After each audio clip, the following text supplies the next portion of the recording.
आइए मिजाज बनाइए थोड़ा सा। मेरा दूसरी तरफ चढ़ गई। थोड़ा सा मिजाज बनाइए। एक निवेदन कर रहा हूँ हाथ जोड़ करके आप लोगों से, 20 से 25 मिनट पे अपने बात के खत्म करब। अब बना दे वाला आप लोग मिजाज। नौजवानों आप भी सुनना, ये मत जानना कि यार हर उदल है तो इसका मतलब क्या होगा ना, एक मतलब आप लोग से रही। आजा मास्टर तनी मिजाज से चला।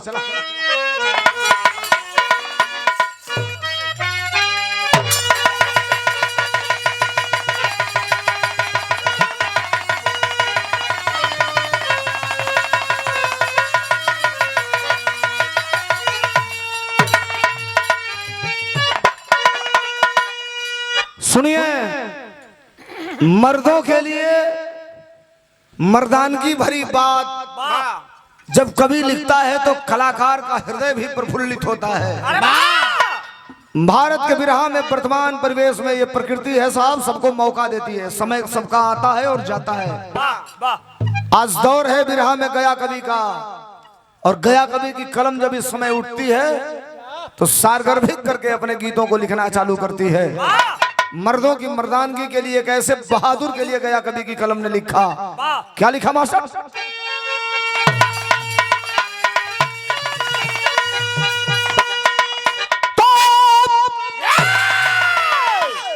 तो जिस दिशा में गया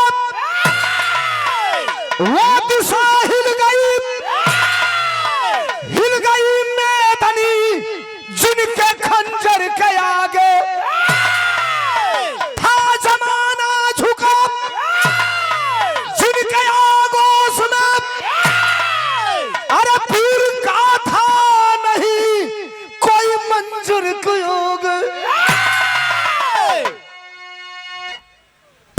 वंचित है अंकित ना इतिहास में। अरे सच कहूं तो जमाने के बादल फटे, हर चुनौती कसौटी से नापेंगे हम, सोलंकी गया पग न पीछे हटे।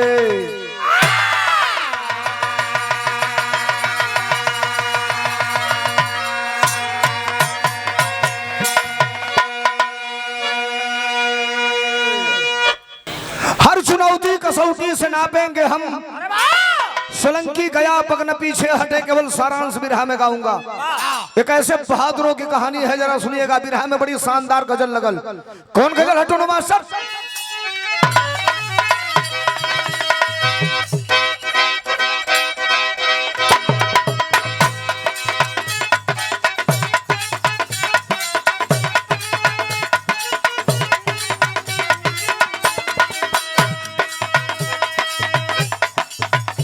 गजलों की लाइन आती है तो किसी ने कहा है,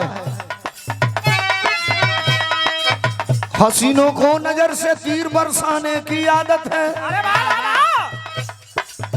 हसीनों को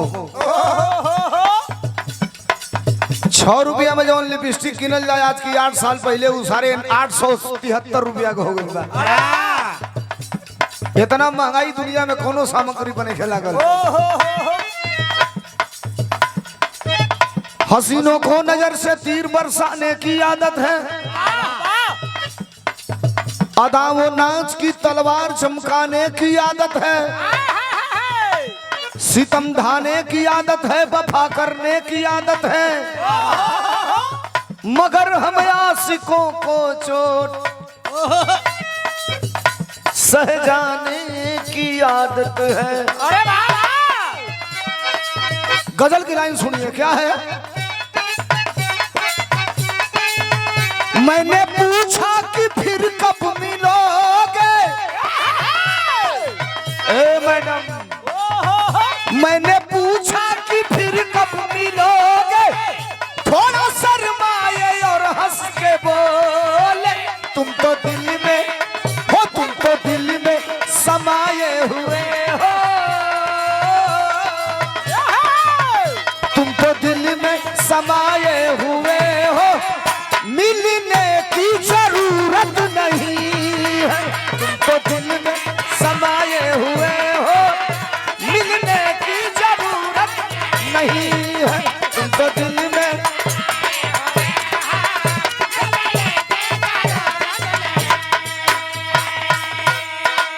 भैया भैया साहब लोग के भी तनी बैठल है बिरहा के सुनत हो, ईमानदारी से कहते हैं तनी सब बैठ के बस मिजाज बना ली हलो। नौजवानों उठ बैठ ना हो, बिरहा के कैसे बहादुर की बात कर रहा हूँ। किसका? वो जिनके तेगा से अंगार पर से, जिनके तेगा से अंगार पर से, जिनका पौरुष का कोई ना जोड़ा। पीर मोहबा के सानी बड़े थे, वो पीर मोहबा के सानी बड़े थे। रथ पे रहती थी दुर्गा भवानी।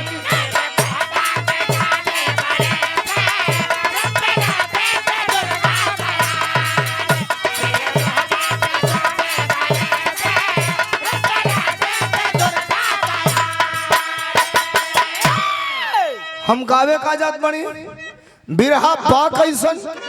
बार बार मैं रिपीट करता हूं कि नौजवानों आप भी सुनना, इतिहास आपको जानना पड़ेगा और पढ़ना पड़ेगा। नहीं जानोगे मिट जाओगे कल को किसी जगह खड़ा होकर अगर कहीं बात करना पड़े।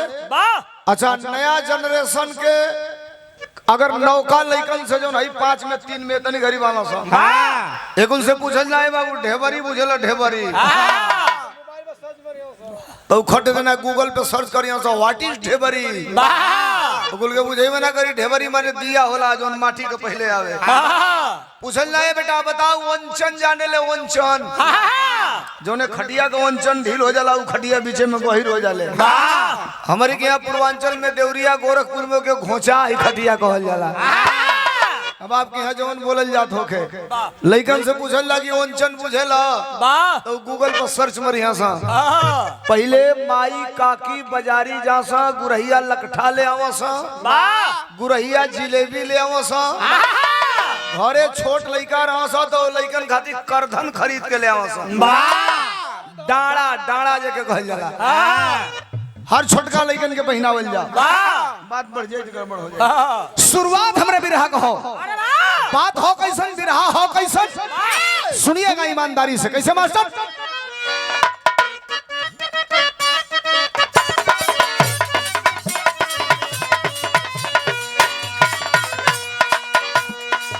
वंश की बेल बढ़ती वंश की नजाकत से, वंश का नाम होता वंश की हिफाजत से।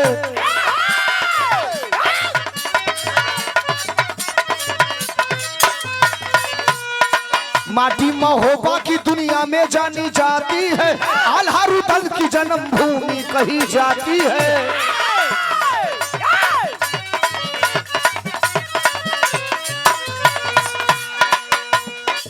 कहानी कब का हो? लगा दरबार एक दिन माहिल की निगरानी में, लगाए आग मामा मौका पाके पानी में।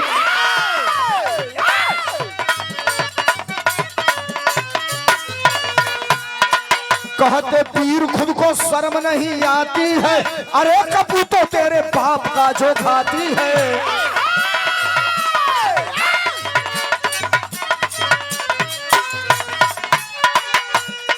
जीत लो वसुधा,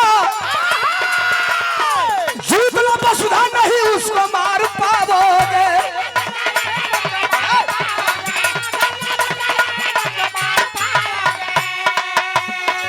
कदम जो रखे मानो गढ़ में मार जाओगे।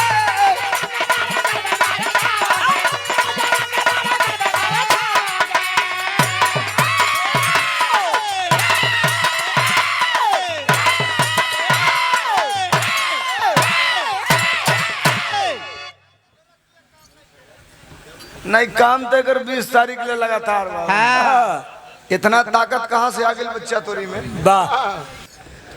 महोबा का रहे वाला सुनिएगा, दूगो जवान दोनों भाई सगे भाई, एक का नाम आल्हा एक का नाम रूतल। एक दिन के बाद हम महोबा में दरबार लगल हो और दोनों भाई आल्हा रूतल का एंट्री भइल हो। फिल्म देखते हैं आप, सामाजिक स्तर पर 2-3 चीजें तो प्रचलित हो गई है। हम अभी आपसे पूछे महाभारत की लड़ाई कितने दिन चली लोग नहीं बताएंगे। अभी पूछे कि उर्फी जावेद का आज का ड्रेस किस कलर का था। एगो नया हीरोइन आयल भी है देश में, उर्फी जावेद। कपड़ा से मोहब्बत ना हो भैया, कहियो गोभी का पत्ता पहिरी, कहियो टमाटर चिपकाई, बैगन बारे उर्फी जावेद। ओकर भाई आगे चलो खुरपी जावे देखो जेंस। वाह वाह सारे कहाँ दुनिया जाई भगवान मालिक हो। महोबा का रहे वाला दू को वीर नाम आल्हा या रूदल। एक दिन महोबा में दरबार सजल है, दोनों भाई का एंट्री भइल है। इसे जनता एकदम तरतर तरतर तरतर तरतर ताली बजावल चालू कैलस। मामा माहिल वही में बैठल रहला, खड़ा भइल, कहला रुका लोग, ई ताली के बजावल है। तो पूरा जनता हाथ उठा दियलस। तब मामा माहिल कहला कि काहे खातिर तलिया बजौला हलो। चार अपनी खड़ा भइल, कहन मर्दवा हमरे इलाका का हमरे घर परिवार का लइका ई वीर हवा सा, जहां गइला सन लड़ाई जीत के अइला सब मर्द हवा सा। इलाका में बढ़िया पहलवान, बढ़िया लड़वैया, बढ़िया गवैया होला तो इलाका के लोगन का सम्मान बढ़ेला। मामा माहिल खड़ा होके कहला कि तोहन लोग के दोनों वीर लगत हवा सा। ए तबले आल्हा रूदल गरज पड़लन, कहलन तो के वीर ना दिखाई देत हई जा। मामा माहिल कहना कि तोहन दोनों जैसन फड़ुआ त ये धरती पर आज ले हम देखल ही ना है। तलवार आल्हा कहला मारब गर्दन से काट के गर्दन फुटबॉल जैसन गरगनाथ होतना दूर चल गई। मामा माहिल कहला कुछ रुक रुक रुक रुक काहे इतना गरम हो गई ले। कहला तो के हम भड़ुआ लौकत हई। कहला ते मर्द हवे, कहलस पूरा। कहला अगर मर्द हवा भैया भैया भैया साहब भैया sir, oh my god please do not to speak in this time सरकार। वाह, इससे बड़ा हथियार नहीं है मेरे पास। वाह, एक्स्ट्रा मेहनत कर रहा हूँ। वो लगा दे लोहा तो लगाओ पड़त बना तो हमार विचार रहा दूसरे कुछ। धन्य हवालो प्रभु। मामा माहिल कहला अगर मर्द हवा तो तारे बाप का गर्दन काट के मारो घर का रहे वाला कैया राजा लेके चल गई। अब बरगद के पेड़ में तोरे बाप का गर्दनवा या बहिन टंगले हो। अरे सारे मर्द हवे तो अपने बाप का बदला ले ले रहते, तब हम जनती की ते मर्द हवे। आये तने ना तारे बाप का गर्दनवा काट के लेके गई, और तोहरे बाप का धड़ पूरा शरीरिया यही महोबा में कोल्हू में डाल के पेरवा दिहलस। तोहरे माई का नौलखा हार लेके चल गई। तू ससुर बड़का मर्द मर्द हवा।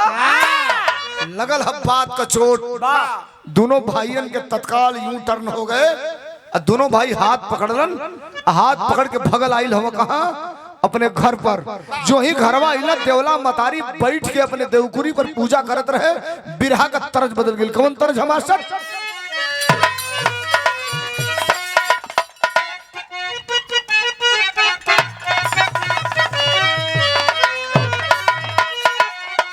तनी सा हारमोनियम का लेवल बढ़ा दिया भैया, हारमोनियम वाला थोड़ा सा।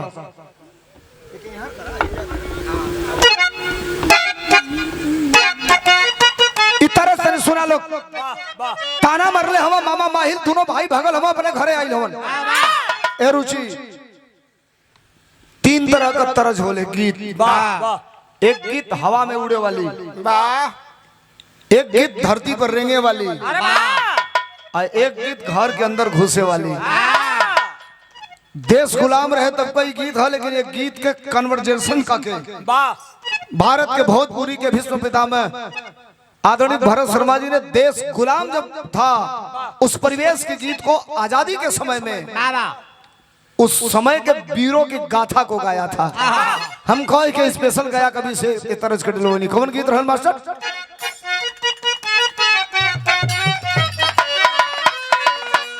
गीत बा के खौलत खून रहल नस नस में, अरे खौलत खून रहल नस नस में, अरे देख के गुलामी, अरे देख के गुलामी, जवानी पाकल मोछिया पर आइल कुंवर के, जवानी पाकल मोछिया पर आइल कुंवर के। चल लगा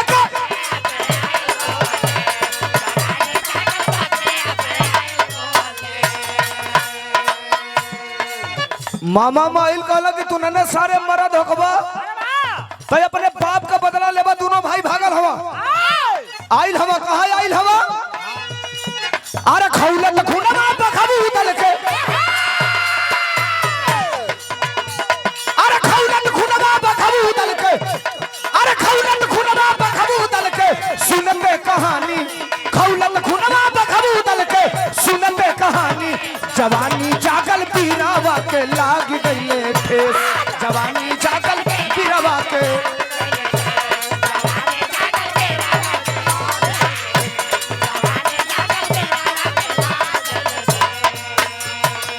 भगल हवा दोनों भाई आया रुदल आइल हवा घरे माई देवला मतारी देवकुरी पर बैठ के पूजा करत बिया। दोनों भाई आगे खड़ा भइल माई का नजर खुलल ए बेटवा कहाँ रहल हो आल्हा तलवार निकलने हो रुदल तलवार निकलने हो आ दोनों भाई कहना सब मतारी पहला सवाल हमारे सवाल का जवाब देना था अपने तलवार से अपने गर्दन काट ले। माई कहलस बोल सवाल का है तयाला कहला ये माई बताओ हमारे बाप का हत्या कैसे भइल अगर हमारे बाप का हत्या भइल तो कैल के ए छोड़ के पूजा खड़ा हो गई। देवला माई दोनों भैयन के अखबारी में पकड़लस कहलस बुताइल आगी के खोर के धधकाव मते बेटा। अब आल्हा कहला कि ना बतइबे तो अपने गर्दन काट के यही जब मरब। रोवे लगल देवला माई कलश ले जब पूछ ले तो तोके बताओ नहीं रे बेटा अर्धरात्रि का टाइम रहल रात का 12 बजत रहल तोर बाप हमारे साथे सूतल रहलन माड़ोगढ़ का रहे वाला करिया राजा रात का किला पर चढ़ाई करी हलस तोरे बाप का हमारे अखिया के समनवे गर्दनवा काट के झोटावा पकड़ के हाथवा में लटकावल चालू कैलस हमारे समनवे कोल्हू में ही पूरा शरीरिया डाल के पेर लिहलस। ए रुदल तू 6 महीना का हमारी पेट में रहल हो बेटा हम हाथ जोड़ले कि अबला के असापत के मारल ना जाला तो हमारी गटैया में तोहरे बाप का दिहल 9 लखा हार रहे तलवारवा लगा के ऐसे नचावत निकाल के उन 9 लखा हारवा तोहरी बाप का मुड़िया लेके चली गई करिया राजा। अरे बाप हो बाप इतनी बतिया जब दोनों भैया सुनलन किचकिचाई के दांत पर दांत अपनी महतारी से कहत हवन का कहलन अरे कसम बतुहरे दूध कमाई जबले मुड़िया ना काटब कसम बतुहरे दूध कमाई जबले मुड़िया ना काटब खाए पिए के पतिया छोड़ा मोहबावरिया ना ताकब।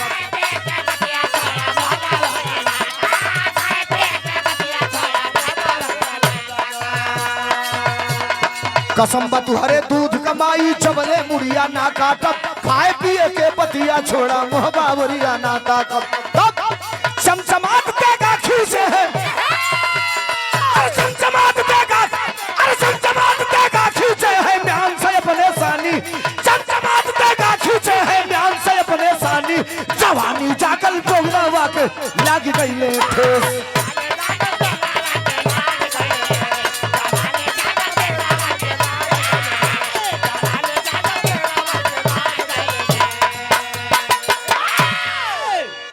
माई से दोनों बेटवा आल्हार उदल कहला मतारी कसम बा तोरे दूध का कसम बा तोरे छाती के दूध का जबले करिया राजा का मूड़ी काट के तोरे सामने ना लेके आई तोरे खाए पिए के बतिये छोड़ दे महोबा की ओर ताकल ना जाई। दोनों भैया जो ही वापस पलटत हवा माई का करेजा बड़ा कोमल होला और माई का करेजा बड़ा कठोर भी होला। एगो वो समय का माई रहली एगो यहू समय का माई है कुछ नौकी माई जो नहीं आवत है सब मतारी पकड़लस अपने दोनों बेटवन के पीछे से एक कुर्ता खलस बाप का बदला लेवे जात हवा तनी हमरे और ताका लोग दोनों भाई खड़ा हवा कलस खबरदार पूछले ना रहले तो बतौले ना रहली लेकिन जब आज पूछ देले आ तू लोग हमसे वादा कैले हवा कि दुश्मन का गर्दन काट के ले आई तो खबरदार अरे कसम बा हमरा दूध का जबले करियवा का मूड़ी ना कटिहा महोबा में नजर ना देखिए लोग ना काट पाई हो तो अपने तलवार से अपन गर्दन काट के उन्हें मर दिबिला जाई हलो। हम जानब जैसे हमार सेनुर धोवा गई वैसे हमारे कोख का दुगो हीरा धोवा गईलन। लाठी गड़ासी भाला बंदूक फरसा कट्टा गोली का चोट दवाई मरहम पट्टी हुई तो ठीक हो जाई। बात का चोट जब करेजा में लग जाई तो दुनिया में कोनो डॉक्टरे ना हो जो कर दवाई दे दे। वही तावा बजे से पापड़ कलहारल जाला वही कलहारी सारे न नरम होके दी न टाइट होके दी। लगल है बात का चोट दोनों भाई चल जाना अपन अपन घोड़ा लेके आल्हा रुदल तैयारी कैले हम मारो गढ़ का रुदन कहना भैया अगर ये भेष में चले जाई करिएवा पहचान जाई मिशन फेल हो जाई। दोनों भाई भेष बदल ले हलो बिरहा में तरज बदल गई कौन तरज हमार सब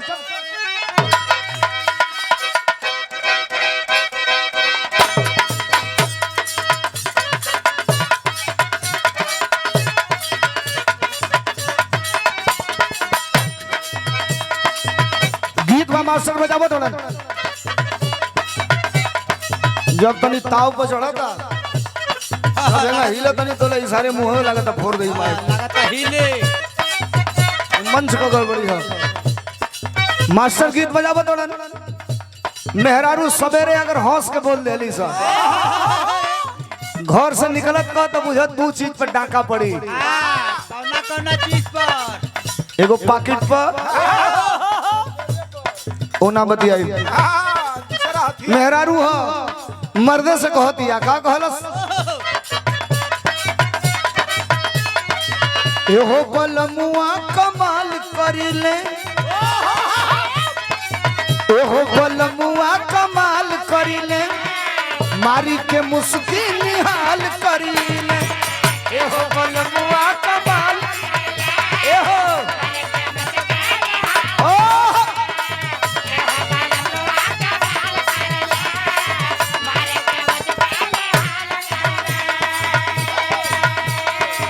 एहो बलमुआ कमाल करिले मारी के मुस्की निहाल करिले आरे रउआ त झूमा चाही राजा जी कौन हाल में राजा जी कौन हाल में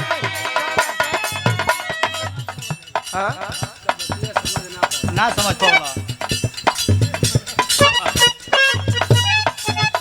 आइन मुगो में आके तू काट देला एहो बलमुआ कमाल करिले मारी के मुस्की निहाल करिले रउआ त झूमा चाही राजा जी कौन हाल में राजा जी कौन हाल में जुल्फिया है बलमुआ राउर जुल्फिया है बलमुआ राउर बड़े हमारा गाल में जुल्फिया है बलमुआ राउर बड़े हमारा गाल में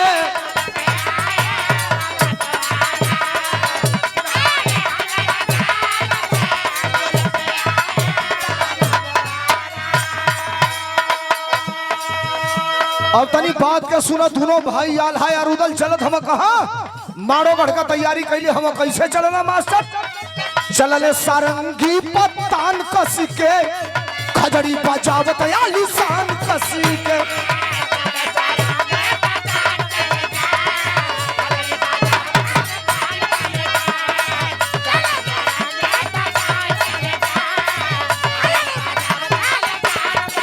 एक मिनट चार लाइन गाऊं चारों लाइन दिमाग में घुस गई तो मेरी कमाई है। क्लाइमेट क्या है विरहा का जरा समझिएगा। दोनों भाई आल्हा और उदल साधु का भेष बनाए हैं जोगी का भेष सरंगी सितार कटई पर लटकाई के और दोनों भाई वही घोड़ा पर सवार होकर चलत हमन तब भाव लगल का मास्टर चलले सारंगी पत्तान कस के खजड़ी बजावत आली शान कस के टिका तीर कुंड कई के जोगिया के बाग में हो जोगिया के बाग में पटनिया धधके रूदल का अरे पटनिया धधके रूदल का बदले के आग में धधके रूदल का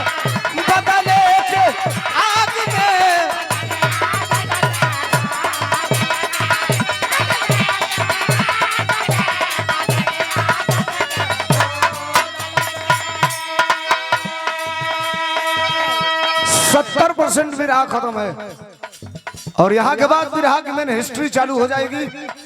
आल्हा और उदल दोनों भाई घोड़ा पर सवार हो के आई गए माड़ोगढ़। किला बहुत बड़ा है, बहुत बड़ा किला है और गेट पर आते हैं तो दरवाजा बंद है।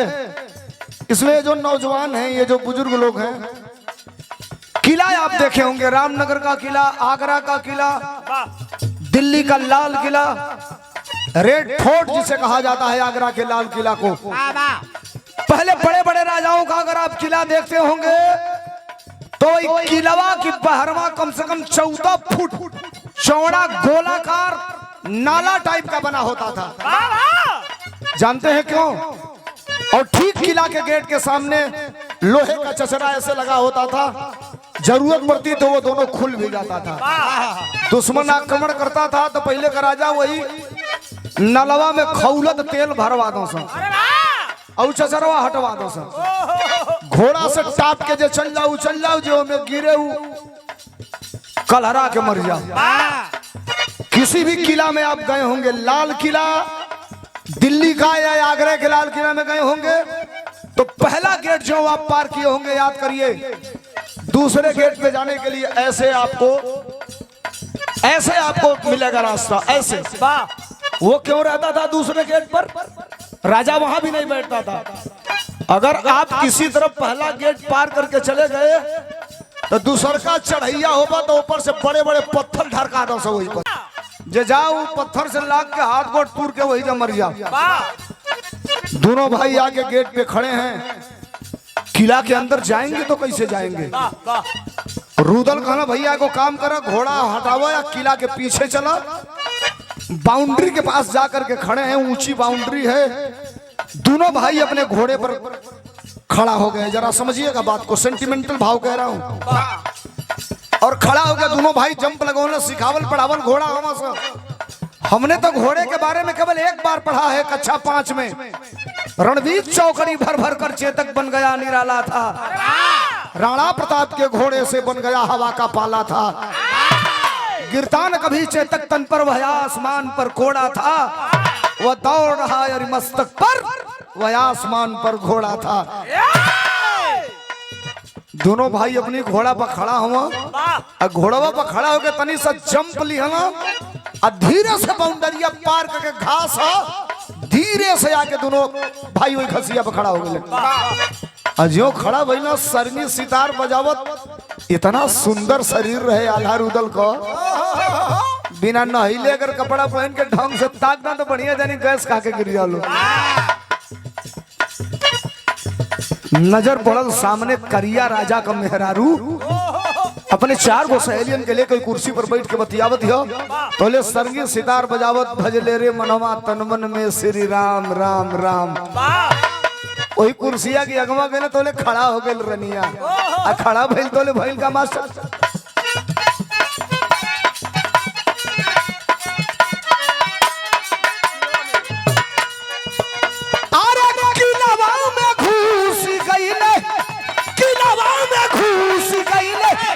गावता भजनी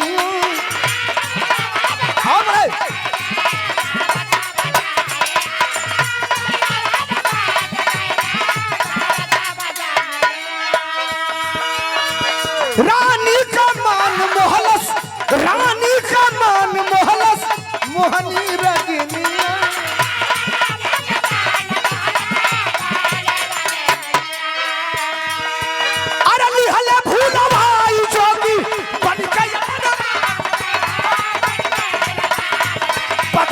धधके रूदल का, अरे बदनिया धधके रूदल का, बदले के आग में बदनिया धधके रूदल का, बदले के चाल बना के।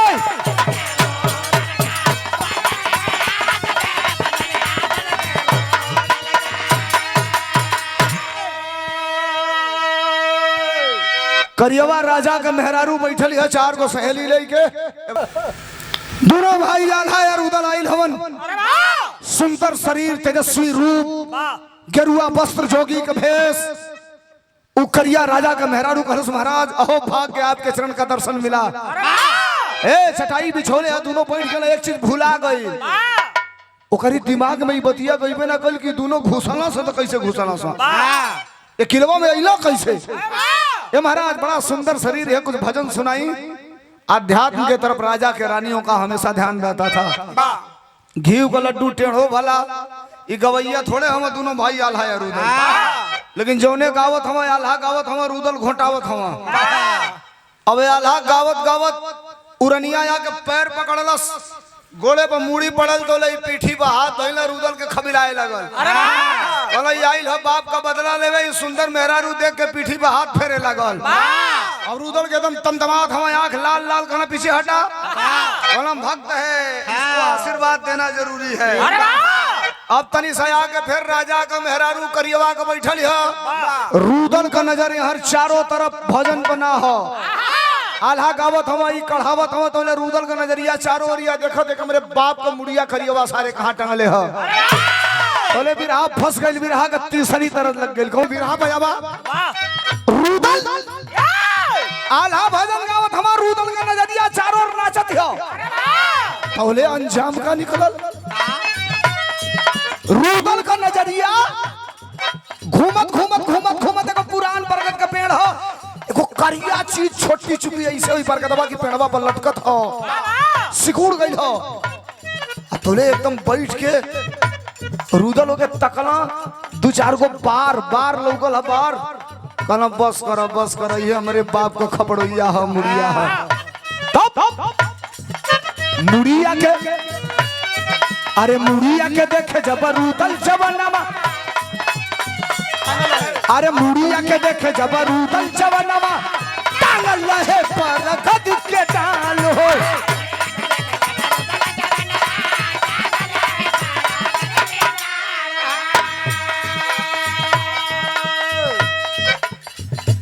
साइकोलॉजी आप पढ़े हैं, अगर जो इसमें पढ़ा होगा जानता होगा, चेहरे का एक्सप्रेशन बहुत बड़ी चीज होती है।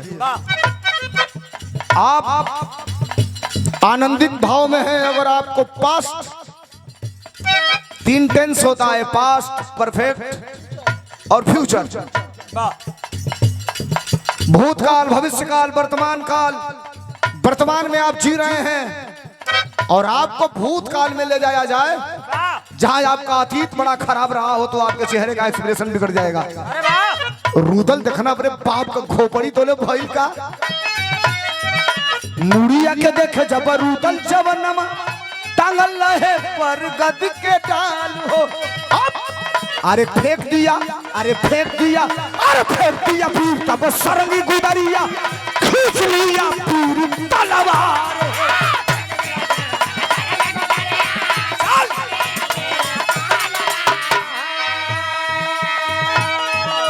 दादा आल्हा ओरनिया का हाथ पकड़ के कहिया का साधु कहिया का जोगी लगना, हाथ देखे तोरी करम में लिखल का बा। मेहरारू श्रृंगार रस में हो गई है, मन इनहु के पिघलल चालू हो गई। तो रुदल कहला कि तू जाके मेहरारू में सट, हम जोने काम खाती आइल बनी उहे काम करब। आही दादा रुदल के जो ही नजर खोपड़ी पर पड़ल अपने बाप के, हर जो सरगी सितार उदरी गुदरी पहले रन निकाल के फेंकला, खींच लेना तलवार। और जो ही तलवार खींचला रनिया का नजर पड़ल रुदल पर। कहला सरे ए तुम कौन हो? कहला रुदल। और जो ही रुदल से बतियावे लगल तो ले आल्हा का नजर पड़ल के, अरे बाप रुदला तो पैंतरा ले लिहलस। और जो ले आल्हा देखला रुदल पैंतरा लिहला तो ले हो अपन मुहड़ा उहड़ा निकाल के फेंकला, नकली दाढ़ी मोछ और निकाल के कमर से तलवार लेके खड़ा हो गया। रनिया से ललकारत हलो तो रनियो ललकारे लगल। का कहलक?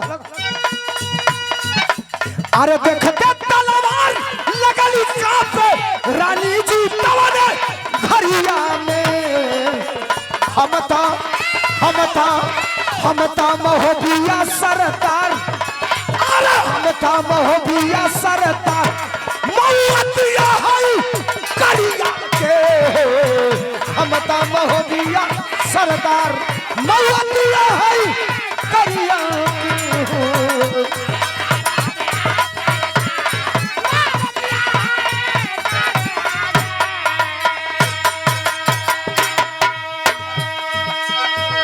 साहब मेरे बात पर जरा दिमाग लगाइएगा। आप बिरहा का मेन पॉइंट आपके बीच में रखने जा रहा हूं। दोनों भाई तलवार निकाल कर खड़ा है। करियवा का मेहरारू खड़ा भैल कर उस खबरदार ए तुहने का आधार उदल हवा सा भाषा बदल गई।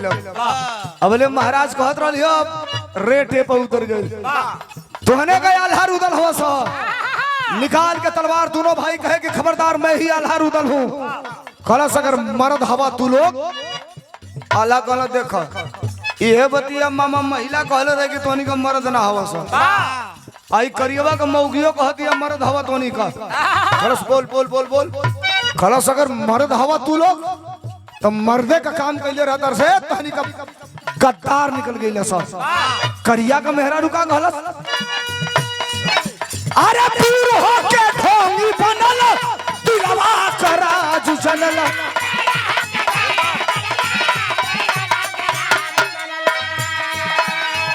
हवा लड़वैया अगर त कहे नाही बात भेजल।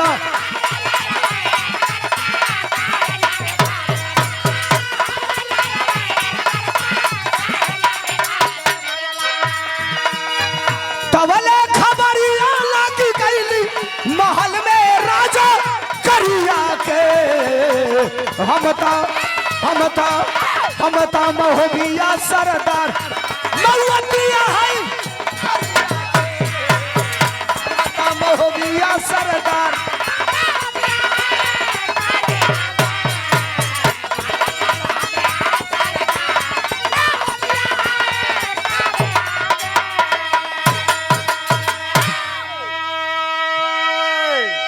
करियवा का मेहरारू रजवा का कहलस कि अगर तुहन लोग मर्द हो जालो असली अपने बाप का पैदाइश तो डंका बजाई के हमरे महल में हमरे पति के चिट्ठी भेजले रहता लोग कि तो से युद्ध लड़े के बाद जगह का चुनाव कैले रहता लोग। हमार पति खड़ा रही तू लोग खड़ा रहता मर्द रहता तो लड़ लेता सा। ये तो भड़ुअन का काम है हिजड़ा का काम है। वही बातचीत दोनों आल्हार उदल अब करिया की मेहरारू में होत रहल तबले 4 गो दसिया भागल भागल गई सा। करियवा पूजा करत रहल कहला से कि तू पूजा करत हवा हनिया दुगो तलवार लेके घुस गई लवा सा। देखा नहीं तो तोहरे मौगिए के उड़ा के मत लेके चलना सा। करियवा फेंकला से अगरबत्ती कहलस कौन हरे सारे चोर के घर में ढिढोर बांध के लूटे चली आई। भागल हो सेना बुलाओ हाथी बुलाओ घोड़ा बुलाओ। हनहनात घोड़ा चोकरत हाथी जब वहां से चलल है सा।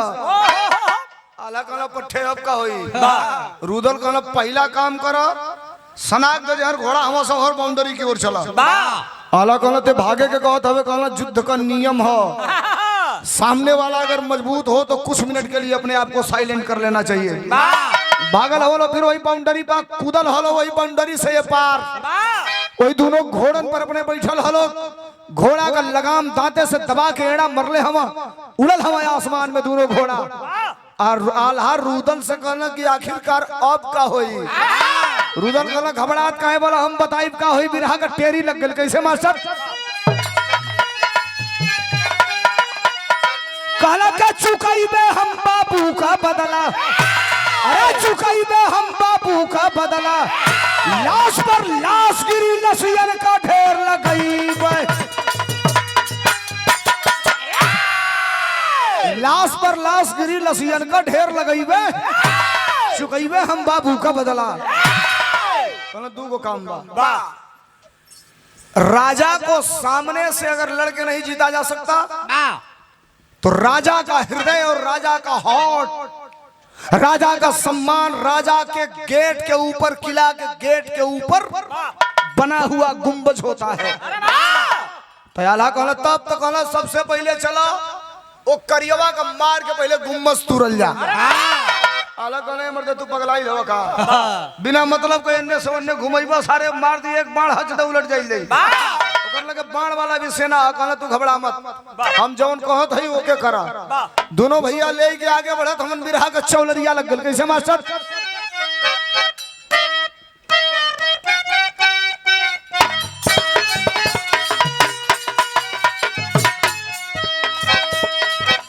हम कहले साजी का तो जूस काहे पिया था। गोरिया दिन भर कई के कटिया, गोरिया दिन भर कई के कटिया, गोरिया दिन भर कई के कटिया, लेके सखिया का सिलवटिया पीसे ना मसाला ना।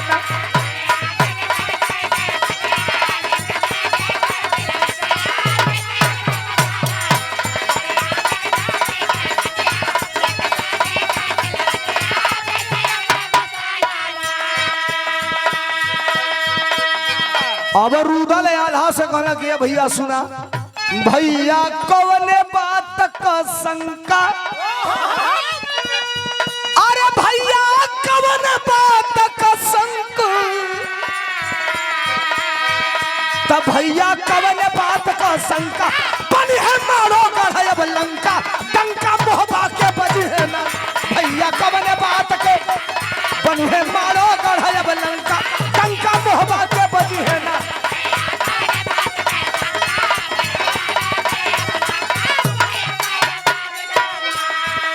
अब जरा दिमाग लगाइए, दोनों भाई उड़ल हम घोड़ा लेके उधर से ले के तलवार, दोनों भाई खड़ा हुआ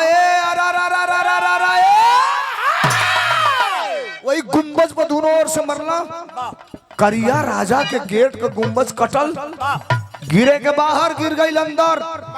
करियवा राजा की एगो बड़का हाथी की मस्तक पर गिरल है, फाट गई हाथी का बजर मंडवे। जो ही फाटल तो करियवा बौखलाइल कलश गेट खोला, गेट खोला। एक भी देशद्रोही हमारे राज्य में जो आया है बच के जाना नहीं चाहिए। भाईल का मास्टर तबीरवा बन गई मतवाला,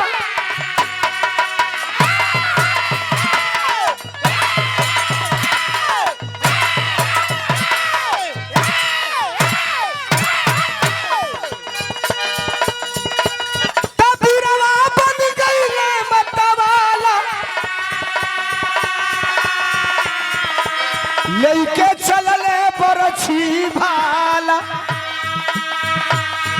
अब भाई सुना, इतनी बड़ी बात बिरहा में बताऊंगा, सुनिए। शायद ये बिरहिया नहीं बताएगा, 1.5 से 2 मिनट और बिरहा बचा है केवल।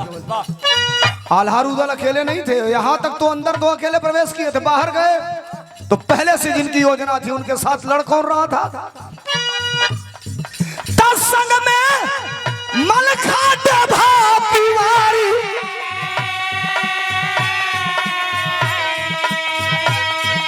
अरे चढ़ले किलवा पर ललकारी, दमुड़िया काटे ले रणबंका, जैसे काटे फसल कृष्ण का डंका मोहबा के बजी है ना। मुड़िया काटे ले रणबंका,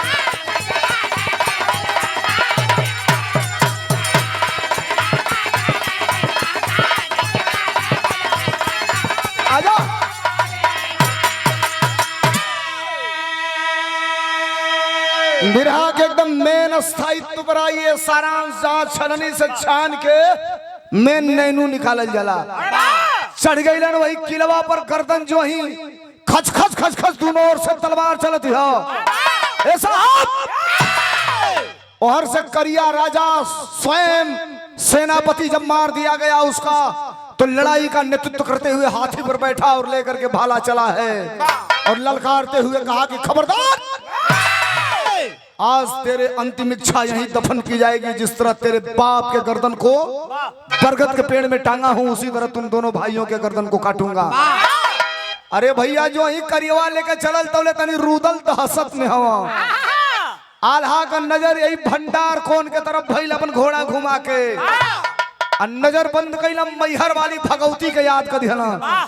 निकलना अपन तलवरिया, अब वही घोड़वा पर ऐसे पैरवा ऐसे मोड़ के पिठिया पर रखला, अब पिठिया पर रख के तलवारवा सही गर्दनवा अपन जंघवा अपन चीर दिहला।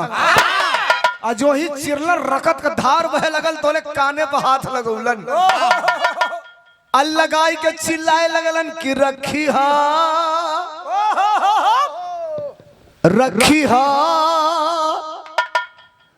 मोहबा के पानी रखी हा, मोहबा के पानी,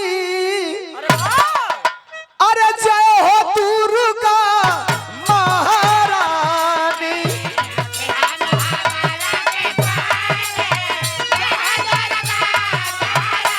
ओहो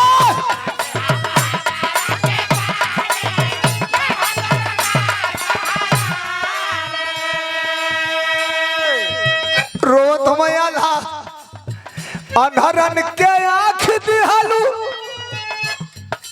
अरे कोरियन के काया,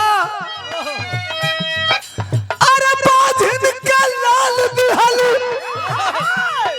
अरे निर्धन के माया।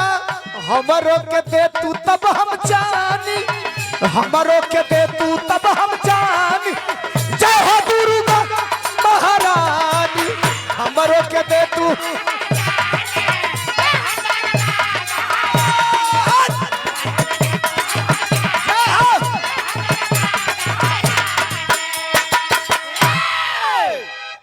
चिल्ला थमायाला कहला जब जब जरूरत पड़ल रखत का धार तो के तूर के पियोनी है मदारी। आज या तो ये जोधन का लाश जाई महोबा में, अन्ना तो महोबा का मस्तक काटे वाला का मस्तक जाई महोबा में। निर्णय तो के करे के हो।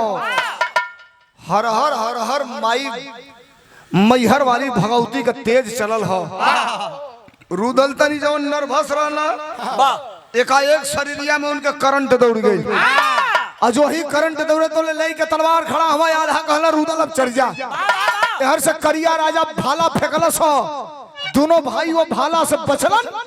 जो ही बचलन तो एकदम सेकंडों में दोनों भाई का घोड़ा उड़ल हो। अजाय के करिया राजा के हाथी के दाहिने या बाएं खड़ा हो गई। ले के तलवार दोनों भाई गरजत हवा लगे, आल्हा पे हचाक द गर्दन काट दिया, लगे रुदल काट दिया। बोले रुदल कहला खबरदार, ये शिकार हमार हो। आल्हा कहला कैसे?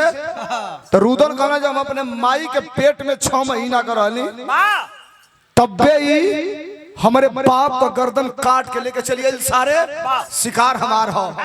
लेके भगवती का नाम के तलवार हचाक करिया का गर्दन कटल। मुड़िया नीचे गिरे वाला हो तो ले लगमिया घोड़वा का दतवा से दाब के एक हाथ तलवार ले ला, निहुर के छोटवा पकड़ के उठा लिया ना। आला कहलो बाजी मार लेला, कहलो तो एक चीज और ले चले के तू ले ला। आ तोले रानी दूर से खड़ा है, जोने राज्य का राजा मरा जाओ, और राज का प्रजा या सेना लड़ी भैया, भागत भागत कोनो का मुंह फूटल, कोनो का हाथ गोड़ टूटल। अतोले करिया राजा के मेहरारू के लगे ले जाए के गर्दन पर तलवार सटौला आल्हा। कहला हमरे माई का गर्दन तुहार मर्द ना कटलो, समऊ ना काटब। अंतरी है कि हमरे माई का नौलखा हार तुहरे गर्दन में हो।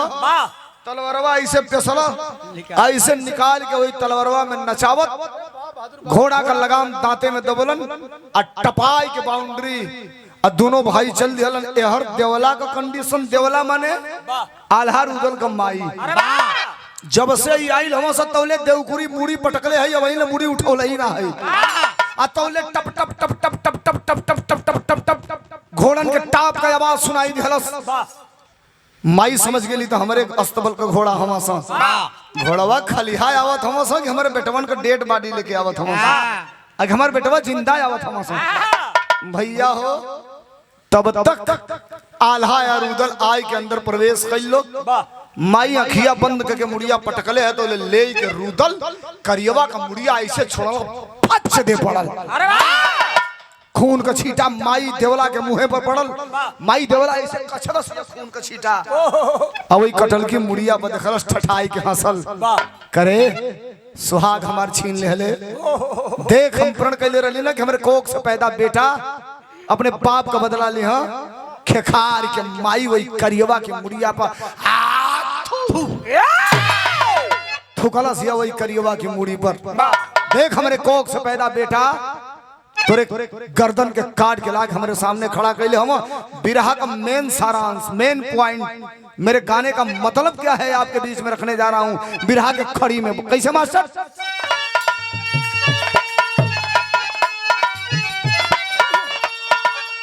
अरे धन्य धन्य बलकारी धन्य गोदी के हीरो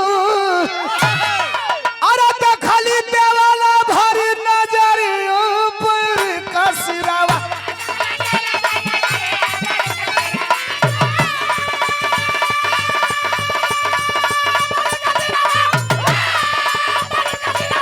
जिया बहादुर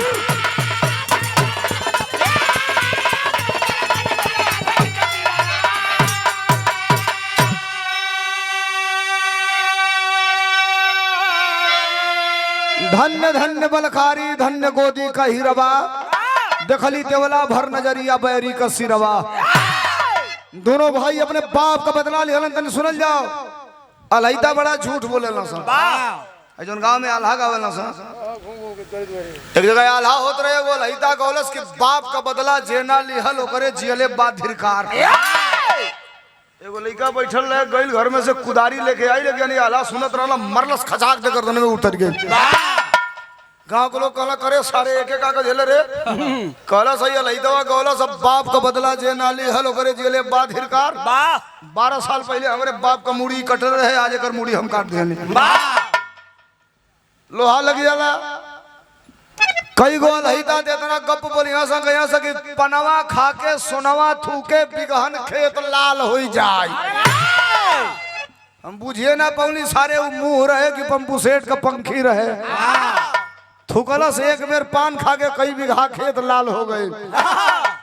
अलहिदा गावलन की जहिया जन्म भइल रूदल का धरती धसली 2.5 हाथ एहू जाने का निमत बा होई आज ले हमके समझ में ना आई। भैंस भी आइल माड़ो गढ़ में पड़रू गिरल खंडवा राज। अरे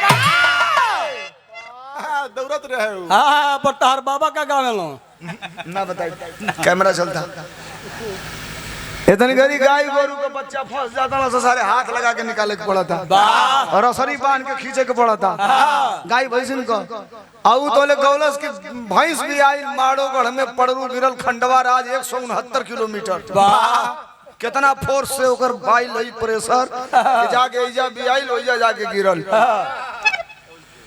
खेड़िया कहाँ गिरल मेरे दरिया गिर घरे गिर गई।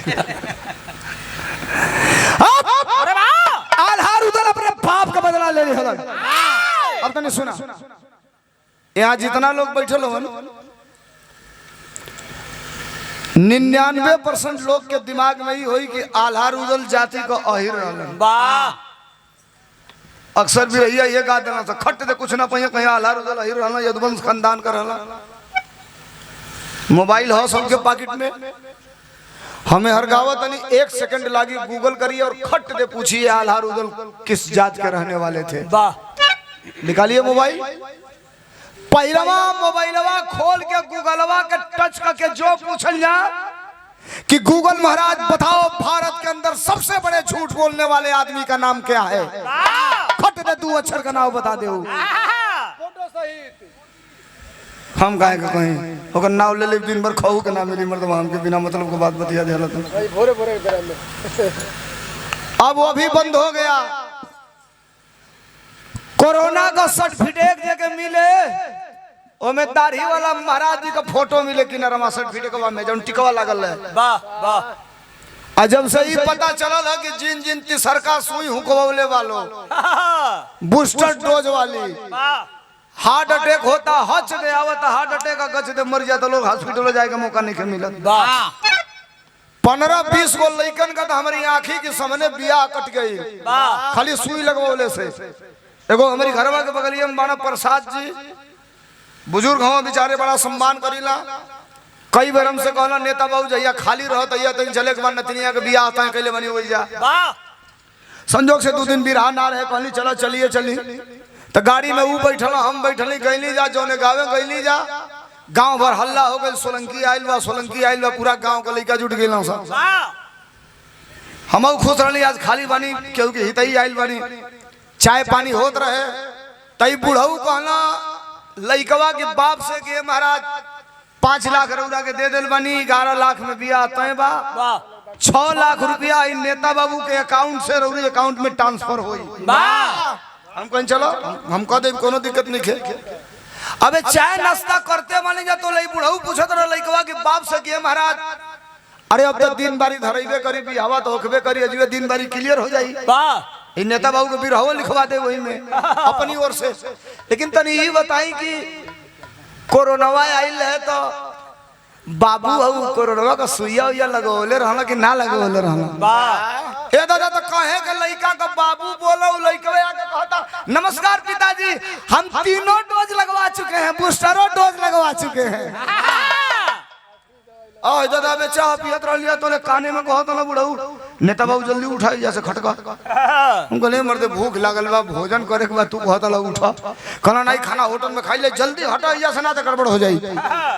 जबरदस्ती हमके उठा देला आ लइकवा के बाप से कहत नहीं तने चौराहा पे वो सामान छूट गेल बा अबे आवत नहीं जामन का वाह जब गाड़ी में बैठनी जा आधा रास्ता गइली हम कहली कहो खानावा काहे न खाई देला चल देला कहला जाए तो नेता बाबू 5 लाख डांड गई साला इज्जत अबे इतने में ठीक बा इतने हमार नुकसान बा कोनो दिक्कत नहीं कि हम कहली का भइल कहना लइकवा के मंजी तो तीसर को सुइया लगवा ले बा कब हार्ट अटैक आई मर जाई लइकी हमार रानी हो जाई ऐसे बढ़िया बा 5 लाख डांड गइल बजाए दे अबे बियाह कइले के बाद हम फिर गड़बड़ा जाई कहां दूसर बियाह करब 80% लइकन का तीसरा सुई को बियाह कट गई।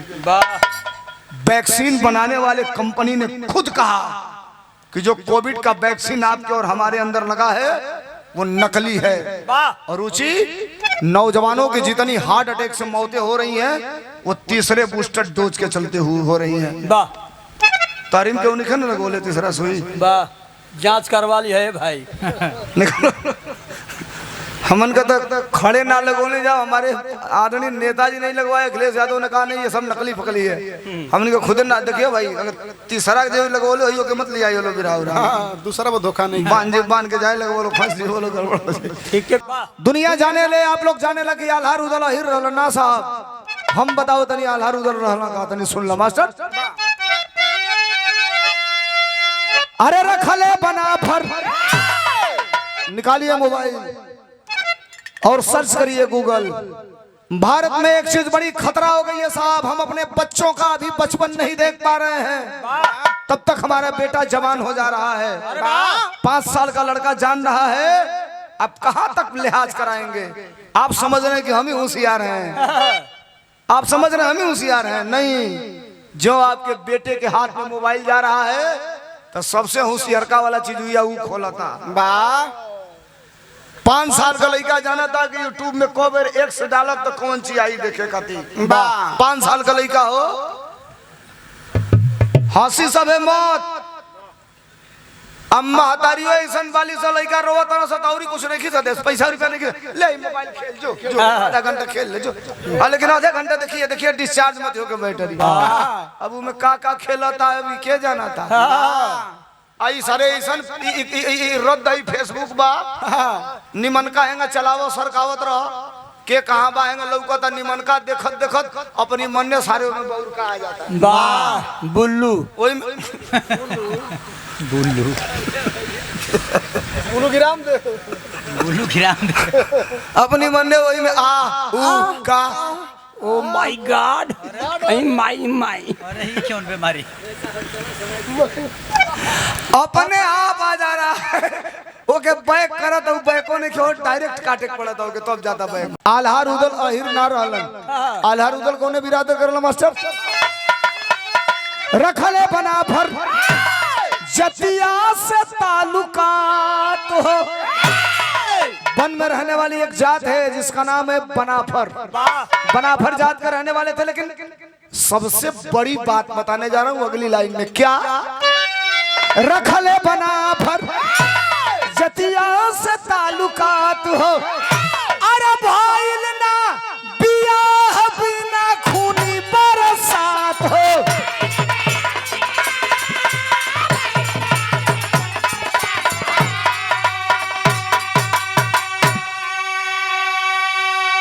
भाई सुना वन में रहने वाले बनाफर जात के रहने वाले थे आल्हार उदल लेकिन एक और बात आल्हार उदल के खानदान का बियाह डोली ले जाके तिलक बरच्छा चढ़ा के केहू का ना भइल है कारण कौनो लड़की वाला आल्हा रुदल के खानदान में चढ़वे ना कर अपन बेटी के बियाह करे खातिर। जानता नहीं सबे का है वो समय का आल्हा रुदल दुनिया का सबसे बड़हन आदमी रहा। कैसे में हो? रुक जा बीचे में लफ्ज मत बोलियो, दाव पे बोलियो एकदम जुगाड़ पर। आल्हा रुदल का मतलब इतना सुंदर शरीर रहे कि लिपस्टिक का पोपरा अवकाश दिहल जाई, जितना सुंदर पॉपुलर लगेला, ऊपर से नीचे एकदम बराबर शरीर। दुनिया में जितना आदमी रहला वो आदमी के 2.5 गुना बढ़हन। लड़की वाला कोनो अपने लड़की खातिर लड़के खोजे ना जा सके कुल की खानदान में। कहां सा जौनन का इतना बढ़हन दे, वो तो इतना बढ़हन दे, उतने बढ़हन मूड़ी, अरे वाह, उतने बढ़हन पेट, उतने बड़ हथियार। वही बरो झुलवा खेले तब ते लगे छोटो सो गए। तू खेलत खेलत सुत गइल ना। बलिया में एगो रहे शिव धरवा, का करे हो का करे। अब कहियो भेंट होई तो ऐसे भेंट करा दे ना हिंसे भेंट कराओ, हिंस का जरूरी बा। सूत के पूरा गोद इतना बढ़हन शरीर, इतना बढ़हन दे, डरन कोनो बेटी वाला जाओ ना। बियाह कोने का भइल तो अलहिता गावेला कि जेकर बिटिया सुंदर देखे तापर चढ़े महोबा वाला। जब बियाह ना हो गए तो जेकर बेटी बहन बढ़िया देख ना के आल्हा रुदल बस खट दे सेना लेके चढ़िया सो करीब राज पर। राजा की गर्दन पर तलवार लगाना से कहा सा कि बाछी दो ना तब बाछा का गर्दन कटल। लड़की के बाप कहा भैया ये बाछा रही है तो कई को बाछी आ जाए, ले जा हम जियत रहब तो कई जानी के तैयार कर ले जाए बाछी की। आल्हा रुदल के खानदान का कोनो बियाह बिना तेगा तलवार का, बिना लड़ाई का, बिना पैगाम भेज के नहीं ना भई।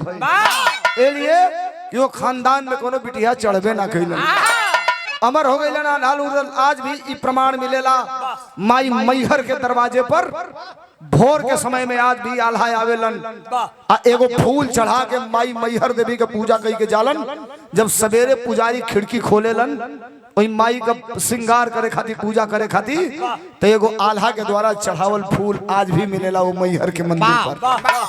इस धरती का सबसे बलिष्ठ व्यक्ति रहलन, इतिहास में कहीं नाम नहीं खे। जानता नहीं समय का टेक्निकल बात बता रहा हूँ। पहले जमाना में जितना खीसा होके तो खीसा होके कि एगो बुर्बक अहिर रहे, एगो होशियार पंडित जी रहला। कब्बो खीसा ना बनौला सो कि बुर्बक पंडित जी रहला या होशियार अहिर रहे। जानता नहीं सबे का है खीसवा बनावे वाला उहे रहला सो। नदिया में आल्हा और रुदल का इतिहास में कहीं नाम इसलिए नहीं है साहब, देश को आजाद कराने में चंद्रशेखर आजाद, राम प्रसाद बिस्मिल, अशफाकुल्ला खान, राम प्रसाद बिस्मिल, राजेंद्र लाहिड़ी जैसे क्रांतिकारी नौजवानों ने देश को आजाद कराया। इतिहास में नाम है साहब, लेकिन कई हजार ऐसे लोग थे जो वतन के लिए इनसे आगे आकर के गर्दन को कटाए, उनका इतिहास में नाम इसलिए नहीं है। ये धर्मेंद्र सोलंकी अलग ऐलान करके कहता है इसलिए इतिहास में उनका नाम नहीं है कि वो पिछड़ी जात, अनुसूचित जात और अनुसूचित जनजात के रहने वाले थे, इसलिए उनका इतिहास में नाम नहीं है। इतिहास लिखा उन्हीं लोगों ने। आल्हा रुदल अमर हो गई ना किताब में तो हमारी आपकी दिमाग में। बिरहा का अंतिम प्रमाण है कैसे मास्टर? गुरु बिहारी गुरु गणेश गुरु राम लाल गुणकारी, स्वर्ग बसे चंद्रिका कवि बच्चन जी बने पुजारी। चुकई बे हम बाबू का बदला, चुकई बे हम बाबू का बदला, सोलंकी गया